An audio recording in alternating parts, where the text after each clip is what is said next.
लेकिन आइए शुरुआत करते हैं देश की एक बड़ी उपलब्धि के साथ, ऐसी शुभ खबर से जो इसका देश की सुरक्षा के लिए अरसों से इंतजार था। इंडियन नेवी ने आईएनएस अरिहंत से लंबी रेंज की बैलिस्टिक मिसाइल का सफल परीक्षण कर लिया है। यह मिसाइल देखिए न्यूक्लियर हथियार ले जाने में सक्षम है पूरी तरीके से, यानी अगर जंग में जरूरत पड़ी तो अब भारत जमीन, आकाश के अलावा समुद्र से भी दुश्मन पर लंबी दूरी की तक परमाणु हमला करने में सक्षम हो गया है। रिपोर्ट देखिए जरा।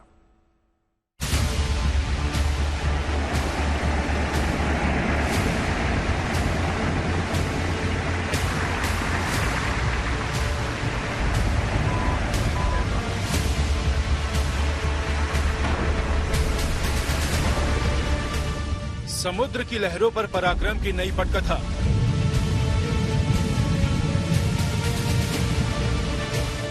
पहले न्यूक्लियर सबमरीन अरिहंत, उसके बाद अरिघात, लेकिन अब भारत ने रच दिया है इतिहास, क्योंकि आईएनएस अरिघात से पहली बार भारत ने K4 बैलिस्टिक मिसाइल की सफल टेस्टिंग कर ली है।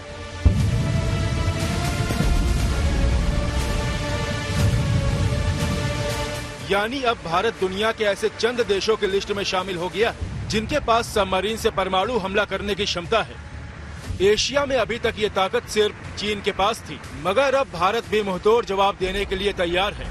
और आपको ये बता दें कि अभी ये सिर्फ शुरुआत है। समंदर में भारत की परमाणु ताकत अभी और बढ़ेगी, दुश्मनों का कलेजा अभी और थर्राएगा। आपको आईएनएस अरिघात और उससे दागी गई K4 बैलिस्टिक मिसाइल की एक एक खूबियां बताएंगे, लेकिन पहले ये समझ लीजिए कि देश की सुरक्षा के लिहाज से ये कितनी बड़ी उपलब्धि है। असल में K4 बैलिस्टिक मिसाइल परमाणु हथियार ले जाने में सक्षम है, जिसकी जद में पूरे पाकिस्तान के साथ साथ चीन का बड़ा हिस्सा भी आता है।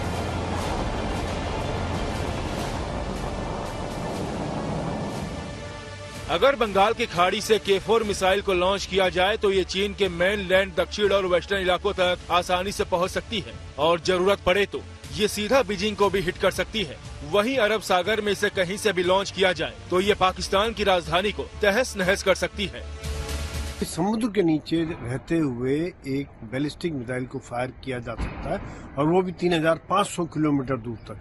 मैक्सिमम रेंज पर इसका प्रशिक्षण किया गया जो सफल रहा है और ये एक मैसेजिंग है कि हम इतनी दूर तक अपने देश की बनी हुई मिसाइल फायर करने में सक्षम है और न्यूक्लियर वेपन कैरी कर सकती है। और ये पनडुब्बी भी न्यूक्लियर पावर्ड पनडुब्बी है और ये पनडुब्बी भी अभी नई बनी थी, 2-3 महीने पहले ये लॉन्च हुई है। इसमें से जो मिसाइल लॉन्च किया गया एक मैसेज है, एक संदेश है कि आज भारत की ताकत है, भारत की उभरती हुई शक्ति है।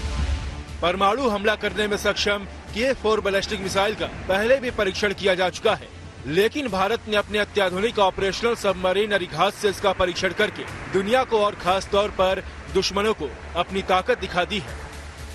ये इसलिए अहम है क्योंकि भारत अब पानी के अंदर छिपी पनडुब्बी से असरदार हमला कर सकता है, साथ ही अपने परमाणु हथियारों को दुश्मनों से बचाकर भी रख सकता है।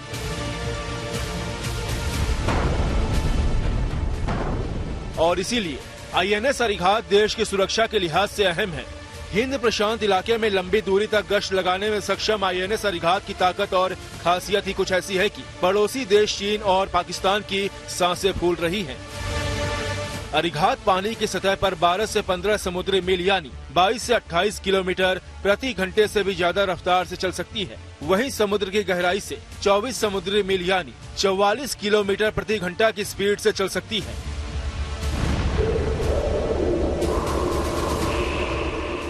आईएनएस अरिघात मॉडर्न टेक्नोलॉजी और न्यूक्लियर ताकत के साथ साथ कई विध्वंसक हथियारों से भी लैस है, जिसका काउंटर करना दुश्मन के लिए आसान नहीं है। आईएनएस अरिघात 6 टॉर्पीडो से लैस है। टॉर्पीडो का इस्तेमाल पानी में ही दूसरी पनडुब्बी और जहाजों को निशाना बनाने के लिए किया जाता है। इसकी रेंज तकरीबन 40 किलोमीटर है और ये 50 किलोमीटर प्रति घंटे की रफ्तार से टारगेट तक पहुंचकर उसका विध्वंस कर सकती है। आम पनडुब्बियां जहां सिर्फ कुछ घंटों तक ही पानी के नीचे रह पाती है, वहीं अरिघात सबमरीन महीनों तक पानी में रह सकती है। लेकिन इसकी सबसे बड़ी ताकत है इसका SLBM यानी सबमरीन लॉन्च्ड बैलिस्टिक मिसाइल से लैस होना। आईएनएस अरिघात में शॉर्ट रेंज की K-15 मिसाइल तैनात है, जिनकी तादाद 24 है, लेकिन K-15 की रेंज 750 किलोमीटर ही है। इनके साथ अरिघात पर K-4 मिसाइल भी तैनात है, जिसकी रेंज 3500 किलोमीटर है। ऐसी 8 ताकतवर मिसाइलों के साथ अरिघात दुश्मन का विध्वंस कर सकता है। मैं ये समझता हूँ कि एक जो भारतीय की नौसेना के लिए एक बहुत बड़ा शक्ति बढ़ेगी और भारत की सेकंड स्ट्राइक कैपेबिलिटी उसमें काफी इजाफा होगा। और पाकिस्तान और चाइना सोचने पर मजबूर होंगे कि आज भारत की शक्ति कितनी बढ़ती जा रही है और हम समुद्री सीमा को रक्षा करने में पूरी तरह से सक्षम है। पाकिस्तान और चीन दोनों ही पड़ोसी और दुश्मन देशों के साथ भारत समुद्र में भी युद्ध के मोर्चे पर है। चीन पहले ही परमाणु क्षमता वाली कई सबमरीन विकसित कर चुका है, इसलिए भारत भी तेजी से न्यूक्लियर सबमरीन विकसित कर रहा है।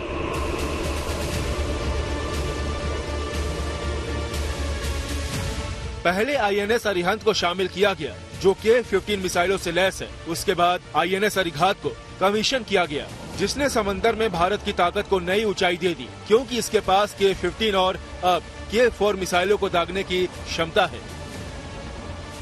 इसके बाद भारत अपने तीसरे SSBN यानी शिप सबमर्सिबल बैलिस्टिक न्यूक्लियर या कहे कि परमाणु मिसाइलों से लैस सबमरीन को तैयार कर रहा है, जिसका नाम है INS अरिदमन। उम्मीद की जा रही है कि अगले साल की शुरुआत में ही अरिदमन सबमरीन भी बेड़े में शामिल हो जाएगी और तब परमाणु संयंत्र अरिहंत, अरिघात और अरिदमन के सामने सिर उठाने की हिम्मत किसी भी दुश्मन की नहीं होगी।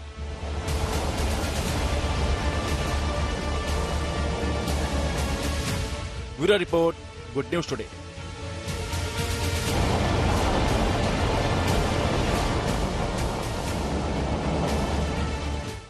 तो देखिए, भारत ने INS अरिघात से परमाणु बम ले जाने में सक्षम K-4 बैलिस्टिक मिसाइल की टेस्टिंग कर ली है। यानी अब जो है भारत समुद्र में छिपकर दुश्मन पर लंबी दूरी की न्यूक्लियर मिसाइल दाग सकता है। हालांकि इससे पहले ही भारत ने समुद्र के अंदर मिसाइल अटैक की क्षमता हासिल कर ली थी। INS अरिहंत से 14 अक्टूबर 2022 को K-15 बैलिस्टिक मिसाइल की सफल टेस्टिंग की गई थी और उसी वक्त भारत, अमेरिका, रूस, ब्रिटेन, फ्रांस और चीन के अलावा दुनिया का छठा न्यूक्लियर ट्राइड देश बन गया था हिंदुस्तान। और आपको समझाते हैं कि न्यूक्लियर ट्राइड का मतलब होता क्या है। देखिए, अगर पाकिस्तान या चीन से जंग हो जाती है तो ऐसे हालात बन सकते हैं कि दुश्मन देश पर परमाणु हमला कर दें और ऐसे हालात में दुश्मन देश भारत के सैन्य और परमाणु ठिकानों को पूरी तरीके से तबाह करने की कोशिश करेगा ताकि भारत परमाणु हथियारों से पलटवार न कर सके। इसलिए जरूरी हो जाता है कि भारत अपनी परमाणु शक्ति और क्षमता को बचाने की रणनीति बनाएगा। एक रणनीति ये हो सकती है कि भारत परमाणु बमों से लैस मिसाइल और लड़ाकू विमानों को दुश्मन की नजरों से बचाकर रखे। इसके लिए ऊंचे पर्वतीय इलाके, अंडमान निकोबार जैसे द्वीप और भूमिगत ठिकाने तैयार किए जा सकते हैं। दूसरा तरीका इसमें देखिए ये होता है कि जमीन और आकाश से दागी जाने वाली मिसाइलों के साथ साथ युद्धपोत और पनडुब्बियों से मिसाइल दागने की ताकत विकसित कर ली जाए।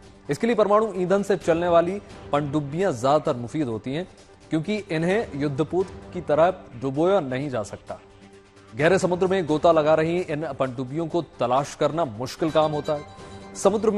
समुद्र से पनडुब्बियों के जरिए मिसाइल दागने की क्षमता को ही न्यूक्लियर ट्राइड कहते हैं, जो अब भारत के पास मौजूद है। यह देश को सेकंड स्ट्राइक की क्षमता प्रदान करती है। यानी अगर जमीन पर स्थिति ठीक नहीं है, स्थिति खराब है, तो पानी के अंदर से सबमरीन हमला कर सकती है।